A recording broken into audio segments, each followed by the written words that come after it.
Welcome to Serving Leominster. This is a program dedicated to highlighting the individuals and organizations that make Leominster a great city. My guests today are Paul Gauvin of the the Fitchburg Rotary Club. I almost messed that up. And John Tate of the Rotary Club of Leominster. Unfortunately, John must have gotten tied up in traffic, so he's a little bit late. But today we're going to focus on the Breakfast of the Bands. And I'd like to start with Paul asking you about a question is, why was Breakfast of the Band started, and are there any interesting facts in the program history that you'd like to share? Okay, well, that's a lot of things going back. We started in 1995, and our first year was held in Fitchburg High School. We did it at a middle school, Memorial Middle School. We only had about 350 people who attended. It was a icy, sleety, rainy day. It wasn't a very good day, but it went off very, very well. And the next year, our plan was to be at Leominster High School, so we did that, and that year went extremely well. We had, about 800 people that came, so it was a really good day, and we knew we were onto something that was going to work out really good.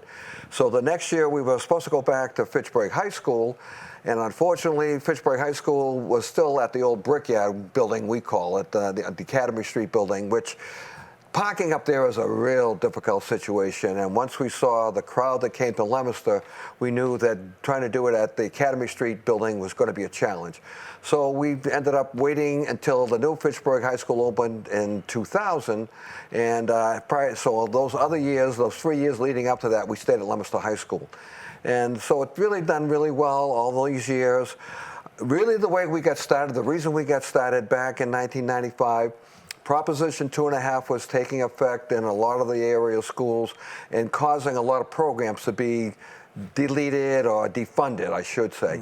And although Fitchburg's band was still going strong, Leominster's band had, I think, lost their director, and with that, their band was pretty much in a very tough situation.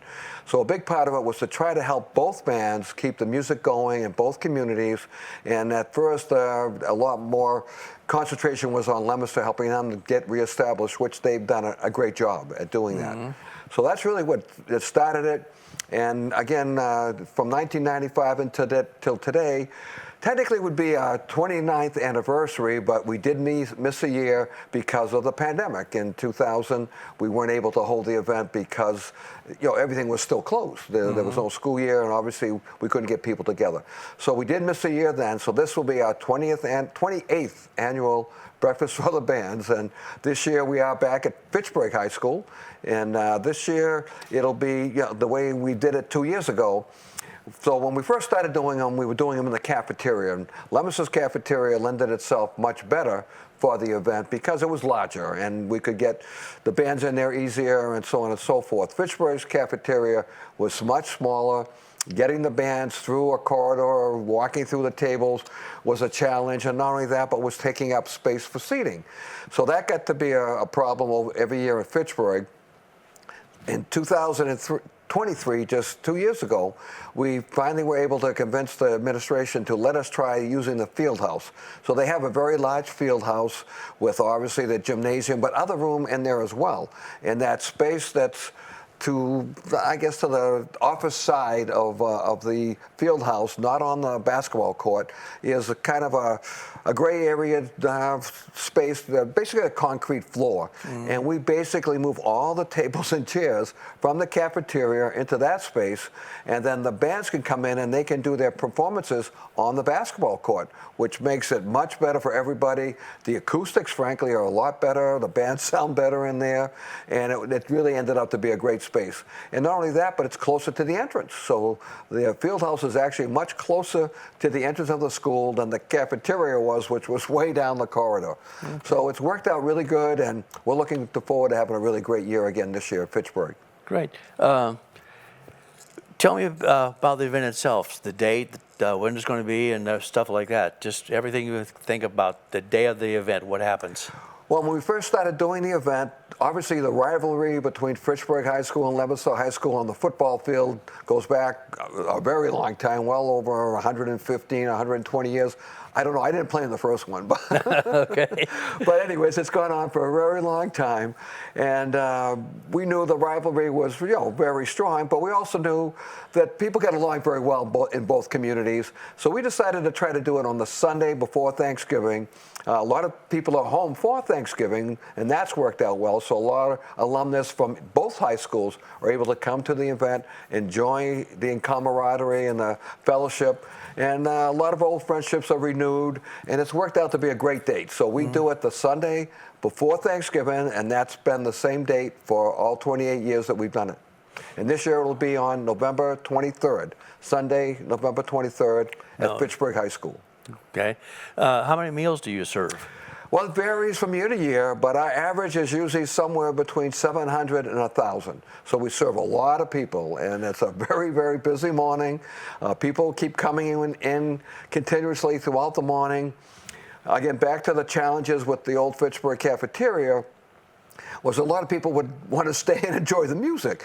And because the seating was so limited in there, that became a challenge. And we sometimes had people waiting for a table to sit at, which was a headache. So right now the seating capacity is much better in the cafeteria, and not only that, but they pulled down some of the bleachers in the field house, so the people that want to stay, especially the parents of the band performers, they want to see their child play and hear their child play. So they can go and sit in the bleachers and enjoy the music and see their child's performance, but it frees up more seating for people to come in that are coming for the breakfast as well. Oh. Okay. What type of a menu do you have? It's pretty much a basic menu. So we serve pancakes, we serve French toast, scrambled eggs. We usually have pastries that are donated by different organizations in town. We have fruit, fresh fruits, some apples from Shoreland Farms and other fresh fruits that we get donated. We have, just regular toast, and that pretty much rounds it off, coffee and juice and milk. Okay. Now, and bacon. I forgot to mention the bacon. That was a bad mistake, Frank, because bacon is the big thing. Yeah. And we've had one year that we ran out of bacon, and that was like the world had fallen apart. So everybody was very upset at us, and we do everything we can to make sure that never happens again. Okay. So we do have bacon. We also have meat patties, the little round sausage patties. Okay. Yep. That's great. Do you have any raffles or anything to go along with it? Yes, we do. We do have like a ticket raffle. So we have usually somewhere between 25 and 30 items that are donated by various businesses and individuals who support the event. And there's a little container in front of each item. And then we sell sheets of tickets. And the tickets usually sell, I think, for $10 a sheet. And then you can fold off the tickets and put them into the various spins you wish to win. And we also usually have a door prize. We usually have a bicycle that we get donated, and one of the tickets says door prize, and that ticket goes in that container. So there's a good option of different items to win. It makes it a fun time as well. And we also do a 50-50 drawing.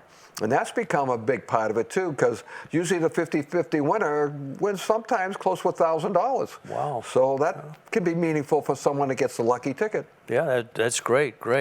How much money do you raise for the bands? Well, it ranges from year to year. Last year was one of our best years ever. We donated right around $9,000 to each of the high school music programs. And one of the things we're pretty proud of, over the history of this event, we've donated over $100,000 to each music program, both Fitchburg and Leominster. So we've raised over $260,000 in the years we've been doing this event. So it's a meaningful event. It really helps the bands a lot for whatever they need. If they need to, I never realized that, but when they play music, whatever instrumental performance they're doing, they have to pay for that music. It's not just something you can turn on the radio and get. You gotta pay for the music that you're performing, and all of that costs money. And then the instruments, the uniforms, the transportation when they're going to special events and so forth. So all that money goes to support those events. And the other thing we try to tell people is the money does not go through the school department. It goes directly to the music program that the parents run. We have a parents group in each community, and they oversee all the activities that the band does, but they also have their separate finances, and they're the ones who get the money to help to support their children in the program. And the children. Oh, great. It must really take a lot of people to do this, right? Yeah. It's not an easy task. So, if you go back to 25 years, both the Leominster Club and the Fitchburg Club, we both had a lot more members than we currently do, and that seems to be a challenge for many organizations of our type. But what we really rely on is of the organizations we just spoke about, the band parents groups. So this year, being in Fitchburg, we'll approach them first. Well, first of all, we always look for the Rotarians and fill them in with every jobs that they want to do. But after that, we always have a lot of leftover positions. We usually have somewhere between 30 to 35 positions in the kitchen that need to be filled by workers. And we just don't have that between the two Rotary clubs anymore. So we'll fill in with the Fitchburg Club, and if they can't handle all the openings, then we'll approach the Leominster Parents Group to help as well. Okay. So both parents groups will get together and help us on that. So it's 35, 40 people for, 2 shifts? We usually set it up at 2 shifts. We start at 7:30 in the morning, getting all the prep work done. Well, usually between 7 and 7:30. All the volunteers, the first shift, show up. And they doing the prep work, getting things organized, getting things set up. And once that's ready to go, we start the people coming in at 8 o'clock, and we run from 8 o'clock in the morning till 11:30. So we run that first shift from 8 till about 9:30. We ask the second group to come in at 9:30, learn the different tasks that need to be done, and basically work their way in. So by 10 o'clock, they're in charge of that particular job that needs to be performed. Okay.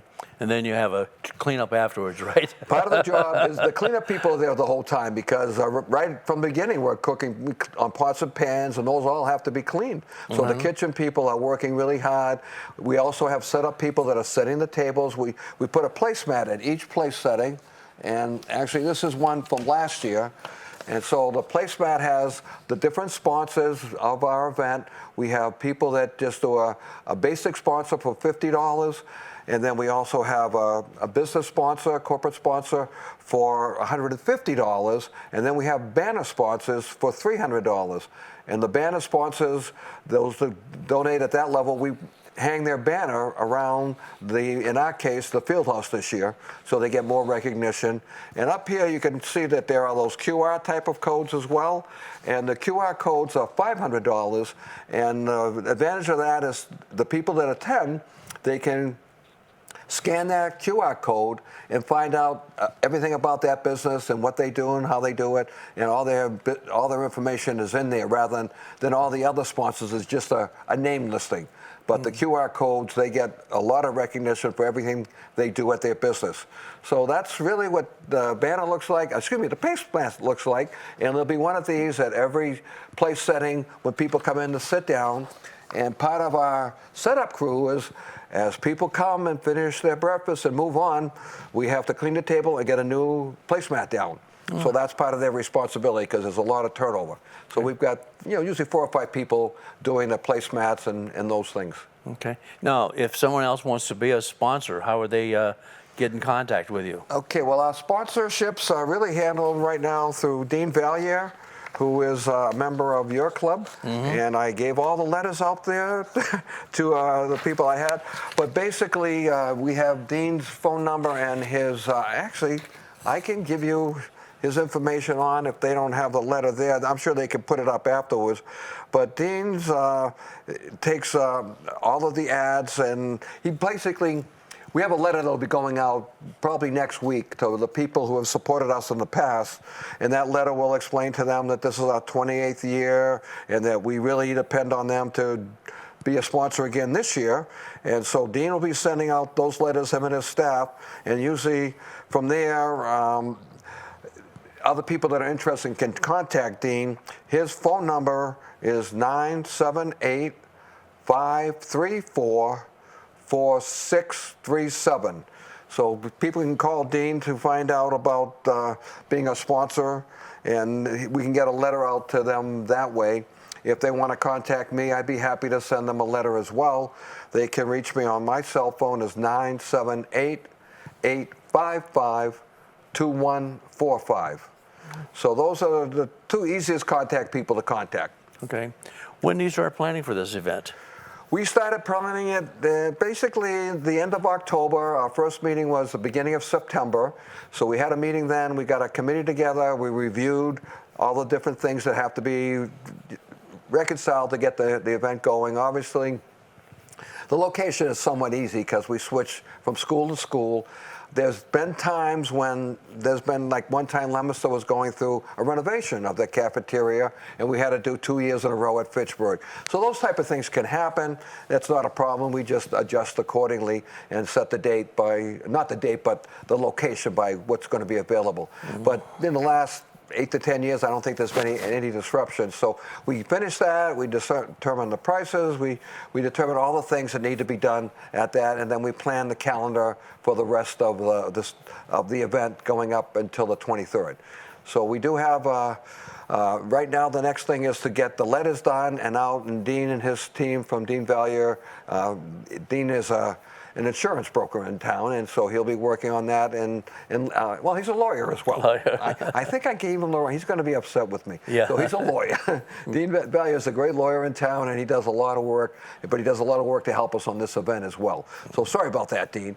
But so he'll be getting those letters out, and then we'll be getting returns this year.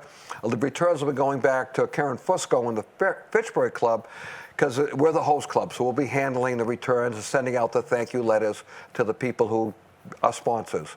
And the other thing about sponsorships, for a $50 sponsorship for the event, you'll get 5 tickets to the event. So it's not a bad deal because the ticket price is $10, so you get your money back if you buy 5 tickets to be a sponsor. You might as well be a sponsor and get listed that way. And then if you're a business sponsor for $150, you get 10 tickets. If you're a banner sponsor for the $300, you get 20 tickets. So you get a lot of free tickets if you sponsor and support the event. Okay. Now, you've been in Rotary for many years, right? A lot of years, yes. Oh, we won't go that far, huh? Well, I joined Rotary in 1974, so that's pretty much a little over 50 years, 51 years now. Oh, great. So I've been in a long time. Yeah. Can you tell the people what the Rotary is all about? Well, the Rotary Club was founded by a gentleman in Chicago named Paul Gauvin, and he was a businessman who wanted to give back to the community. So he started getting other business people together. They would meet for lunch, and they would take turns hosting the event. So what would happen is Mr. Gauvin would host it at his office, and then another businessman would host it at their office, and another business, and they started rotating around from office to office. And that's how they came up with the name Rotary, because they were rotating from one business place to the other. And then they finally got to be too big to host it at someone's business, so they started going to restaurants. And next thing you know, people heard about what they were doing, and they started inquiring, because I think the first project they did in Chicago, from what we understand, they built some kind of a public toilet that people could use that I believe was on one of the main streets in Chicago. And from there, they did other projects, and again, other communities started to hear about this and started to, inquire about getting more involved. And the next thing you know, Rotary started to spread and spread and spread. And our club, we were founded in 1918, and we were like 245th club. And going back to Paul Gauvin, he started in 2005. So Rotary International had its 200th birthday. Excuse me, 1905. I'm getting my years mixed up. I'm as bad with my years as I am with Dean's profession. So 1905 is when it started. 1918 was the Fitchburg Club, and by then clubs were growing everywhere. We were sponsored by the Worcester Rotary Club. And since then, we helped sponsor the Leominster Club, and we sponsored, I think, over 20 clubs around this local area over the years, so we've always been involved with trying to help other clubs get established, and I know the Leominster Club has done the same. Mm-hmm. And so it has grown and grown and grown, and now, from what I understand, there are, I think, let's see, I think it's I'm not sure how many. I think it's like over 30,000 Rotary clubs worldwide with 2 million members worldwide. So it's a huge organization that touches a lot of communities around the world. And when we do different projects, we all are intertwined together, and people find out about what's going on in whether it be in Europe somewhere or in China or Japan. There's Rotary clubs all over the world. Yeah. And next year, I think they're doing their international convention in Taiwan, I believe I saw recently in one of the articles that came out. And there's an annual convention every year where clubs from all over the world get together and just exchange ideas and elect a new chain of officers. Because Rotary, when you get in Rotary and you get involved with being the president, it's usually a one-year time of service, but leading up to that, usually you're a vice president and a president-elect. So you get basically 2 years of training before you become the president of your local club. And the same thing happens with international level. Now, one of Rotary's international projects has been the polio eradication. Yes, and that was one Rotarian. Most projects in Rotary start from one Rotarian having an idea and presenting it to his or her club, and then that goes on, if it's a big enough project, to Rotary International. And there was a Rotarian, and I don't even want to guess at his name or where he was from, but this happened, I think, in 1980 sometime, in the 80s, 83, 84, somewhere around there. And he had been involved with doing polio for different places around our country, and it was being to the point where the polio didn't exist anymore in our country, thank God. But there was a lot of places around the world where polio was still a very, very big problem. And they were able to come up with a vaccine that just took a couple drops in a child's mouth, and they would be vaccinated. And so they started doing this around the world, and that was this one Rotarian came up with this idea about funding this project, taking it around the world. They started where they could, where the money would allow, and kept growing and growing. And right now, the gentleman who started from the computer company, Bill Gates. Bill Gates Foundation, him and his wife's foundation are now supporting, in addition to what Rotary does, but they support a big amount of money to help eradicate polio around the world. Okay. So that's been a big help. And right now, we've got to the point where, from what we can tell, 99% of the world polio has been eradicated. There's a couple little pockets in some of the warring countries in Europe somewhere, and they're trying to take care of it, but it's been difficult. Some of the countries don't trust the people coming in, and it's still working on it. We're not done. We're still working on it, but it's very, very close to being eradicated. That's great. That's fantastic. Now, I'm going to put you on the spot. All right. I understand that you're going to be recognized by another group for some event. Yeah, well, it's now Scouting America. Yes. It used to be the Boy Scouts. Now it's become Scouting America, because now they, I guess, welcome women or young ladies into their organization as well.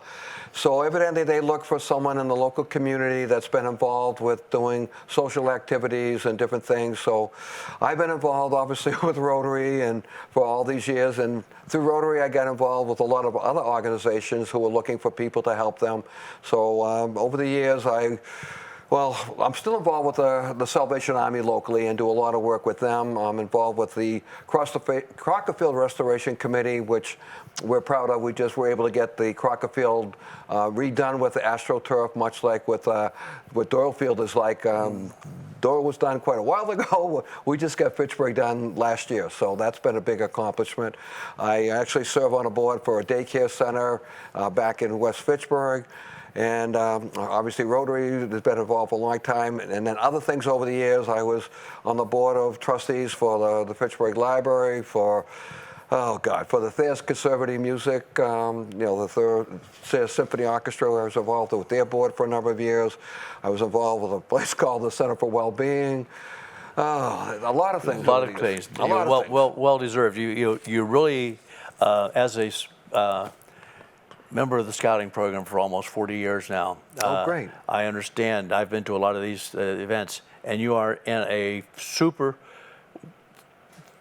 I don't know how do you put it, but a very well recognized or deserving individuals. You certainly deserve for all the work you do. So I thank you Okay. very much for that. So Well, thank you, Frank. It's a humbling thing. I, frankly, have never done any of these things looking to be recognized for anything, and it's a little unusual. But talking with some people, they said it's not about you. It's about helping the Boy Scouts, and if I can help the Boy Scouts, that's worthwhile as well. yeah, that's interesting because one of the ideas of this program came from that idea that many people are working throughout the city and the region.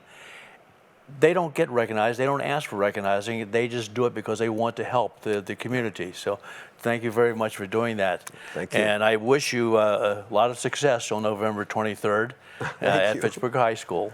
Okay, well, we're going to be looking for you to help us too, you know. I'll get there. I'm sure. And in closing, I'd like to say, if there's anyone that you know or any organization that you know that should be highlighted on this program, call Serving Leominster. Please call or text me at 508-479-0895. And Paul, thank you very much, and we'll talk to you later. All right, thank you very much for having Thank us you. here.